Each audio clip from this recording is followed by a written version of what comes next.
we've heard about the cold. Is that affecting anything?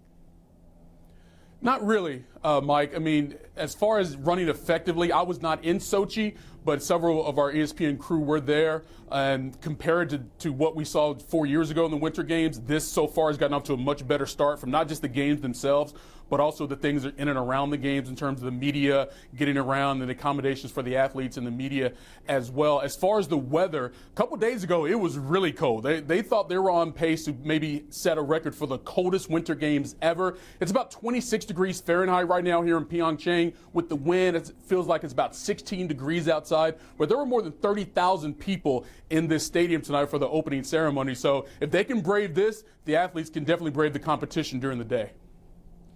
And Michael, listen, you mentioned the show of Korean culture in the beginning of this, but there's also that proximity to the North Korean, South Korean border right now. What's the tension of that been like as the games have gotten underway?